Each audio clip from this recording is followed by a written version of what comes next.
যদি এইরকম জাহিল হতে পারি, এইরকম জ্ঞানে হতে পারি, তবেই কেবল আল্লাহ তাআলার প্রকৃত প্রেমিক, তবেই কেবল আল্লাহ তাআলার প্রকৃত প্রেমাস্পদ হতে পারবো।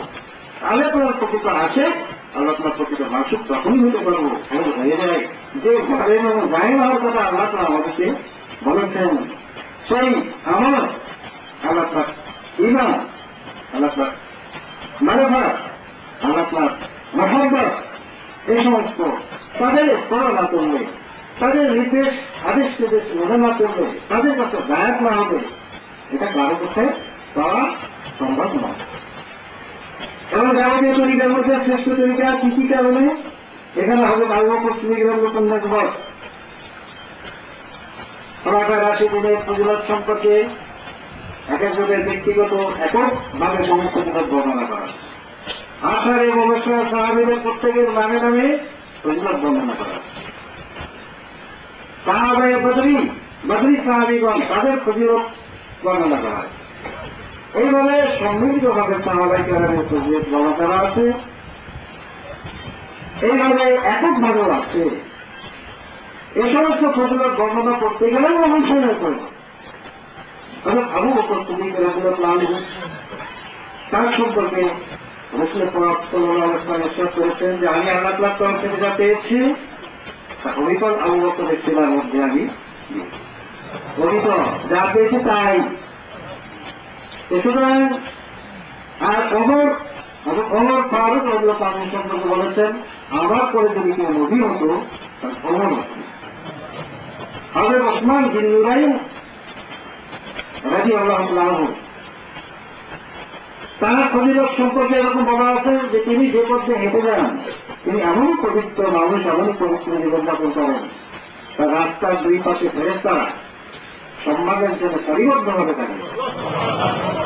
আরো বলেছেন যে আমার যদি 100টা কন্যা থাকতো এবং 2 কন্যা 2 মেয়েকে একসঙ্গে বিবাহ দেওয়া যায় না। এই জন্যই রসুল এক কন্যাকে বিবাহ দিয়েছিল, তার সাথে তিনি ইন্তেকালের পরে আর এক কন্যাকে তার সাথে দিয়েছে। এবার রসুল বলছেন যে আমার যদি 100টা মেয়ে থাকতো এবং একজনের পর একজন মারা গেলে 100টাকে আমি ওই ওসমানের সাথেই দিয়ে দিতাম। এত প্রিয়জন তাদের ফজিলত আজই কর্ম লাভ তার সম্পর্কে ফজিলত বর্ণনা করা হয়েছে। আমি হচ্ছে জ্ঞানের শহর বা আদি ব্যবহার, এবং আদি হচ্ছে ওই জ্ঞানের শহরের দরজা। এইরকম ধরনের তাকে আদর করে আগে তোলাপ বলে ডাকতেন। আরো আহলে বায়তের মধ্যে তিনি অন্তর্ভুক্ত। এইভাবে খোলাফায়ে রাশিদিন আহলে বায়তের সবারই আজওয়াজে মুতাহহারাতের ফজিলত, তাদের প্রশংসা করলে আল্লাহ তাআলার রহমত দোকানের মতন দর্শন করে সে জায়গায় উপস্থিত হয়ে বলে রাখে। তারা আল্লাহ তাআলার এতই প্রিয়জন, এতই মহব্বতের জন। তাদের মধ্যে সর্বশ্রেষ্ঠ জিনিস তিনি হচ্ছেন আবু বকর সিদ্দিক রাদিয়াল্লাহু আনহু। হাদিসে বলা হয়েছে যে আবু বকরের ঈমান এবং আমল এক পাল্লায় যদি দেওয়া হয় আর আরেক পাল্লায় তিনি বাদে নবী রাসূলগণ, তিনি বাদে অবশিষ্ট যত ঈমানদার তারা থেকে শুরু করে কিয়ামত পর্যন্ত সবারই ঈমান আমল যদি আরেক পাল্লায় দেওয়া হয় তবু আবু বকরের একা ঈমানের পাল্লাটাই ভারী হবে। আরো ফজিলত বর্ণনা করেছেন একজন রাসূল পাক সাল্লাল্লাহু আলাইহি ওয়াসাল্লাম সাহাবায়ে কেরামদের মজলিসের মধ্যে তিনি ইরশাদ করছেন যে 300 রকমের সৎ খাসলত আছে, ভালো স্বভাব 300 রকমের হয়। আছে না, কেউ দানশীল হয়, কেউ মিতভাষী হয়, কেউ দেখা যায় যে মানুষের উপকার করে, বিভিন্ন সত্যবাদী, সত্য কথা বলতে পছন্দ করে। এরকম ধরনের বিভিন্ন গুণ একজন মানুষের মধ্যে আছে। কেউ পাড়া প্রতিবেশীদের হক সবারই আগে, কেউ সব ব্যবসায়ী, ওখানে কখনো কম দেয় না। এরকম বিভিন্ন খাসলত সব, যেগুলো সব গুণ, এই সব গুণ 300 রকমের।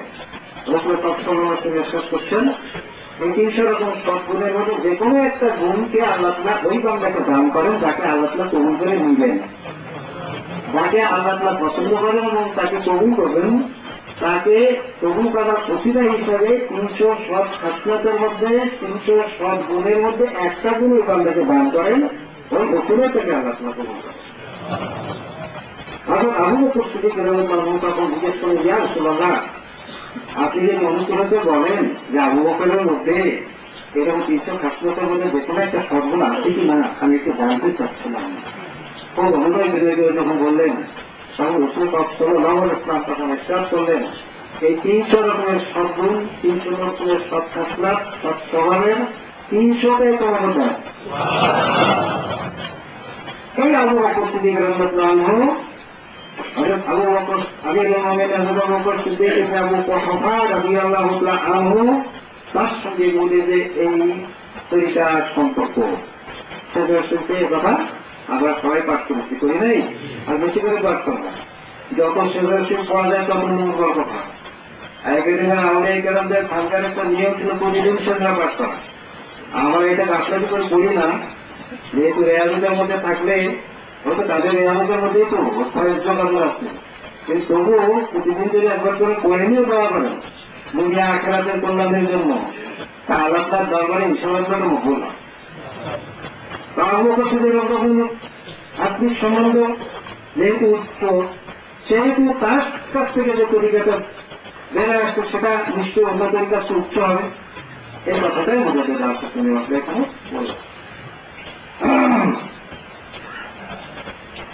এরপরে একটি কবিতা, আর পাত্রে প্রদান যথা হবে অবিচার, প্রেম কাহিনীর মতো গোপন বিষয় ইহাই গোপনে রাখা সমীচীন হয়। আমি কিন্তু করিলাম ইহার বয়ান, যাহাতে সকলে পায় আল্লাহর সন্ধান। অবশেষে কেহ যেন না করে আফসোস, পরে নাকি হই যেন লালাটের দোষ। জগৎবাসীর করে এরকম বর্ণনা করা, এটা যে অনুগুণে মুক্ত ছড়াবো মতো অপাত্র প্রদান। কারণ আমরা পৃথিবীতে বেশিরভাগ মানুষ দেখি তাদের মনের মধ্যে আল্লাহ রসুল প্রেম ভালোবাসা নাই। পৃথিবীতে 600 কোটি লোকের মধ্যে কতজনের মধ্যে প্রতিটা আল্লাহ আল্লাহ রসুলের মহাপ্রতের কথা তাদের আত্মীয় করে, আল্লাহ রসুলের প্রতি ইমান আনার কথা তাদের কানে ঢোকে। জগৎবাসীর জন্য তো বর্ণনা করা ওদের আলোচনার মধ্যে বেরিয়ে নেব, যে আলোচনা করলাম আমাদের ইমাম মুজাদ্দিদ আল-ফজলের মুক্ত থেকে আহরণ করার চেষ্টা করলাম। এটা অপাত্রে করা বেশিরভাগ মানুষের কাছে এটা মূল্যহীন। এমনকি আমরা যখন এই তরিকার দাওয়াত নিয়ে বাংলাদেশ বা বিশ্বের বিভিন্ন স্থানে চলে যাচ্ছি, তাকে যখন বলা হয় এই তরিকায় বায়াত হওয়ার সাথে সাথে আমাদের 40 দিনের মতো অবশ্যই কল্যাণ মতো আল্লাহর দিকে দেরি হয়ে যাবে। এই কথা শুনেও কজন মানুষকে আমরা সারা দিতে দেখি। তার মানে হচ্ছে আল্লাহ দিকে কলবে হোক, মানে আল্লাহ দিকে কলবে হোক, ফল জিন্দা হোক, এটা তাদের কাছে মূল্যবান কিছু না। অথচ এটা সারা পৃথিবীর সমস্ত সম্পদের তুলনায় বেশি মূল্যবান, অবশ্যই নাকি, কিন্তু তাদের কাছে মূল্যবান মনে হয় না। এই জন্যই মধ্যে জানতে তুমি বলছি প্রেমের কথা, যে প্রেমের কথা, এই কলবে মহাব্বতের রাজনের কথা, মহাব্বতের জাতির কথা, মানার কথা, তরিকার শ্রেষ্ঠত্বের কথা, ফজিলতের কথা, এই তরিকার বিশেষত্বের কথা বোঝাতে আজকে তুমি মাত্র বলছেন যে জগৎবাসীর সঙ্গে বর্ণনা এটা ওই রকম অপাত্র প্রদানের মতন, অনুগুণের মুক্ত ছড়ানোর মতন, এটা এক ধরনের অবিচারের মতনই। তারপরে বলছেন প্রেম কাহিনীর মতো গোপন বিষয়, ইহাই গোপন রাখার সমীচীন হয়। প্রেম বা ভালোবাসা তো গোপনই, এটা গোপন রাখলে তো ভালো।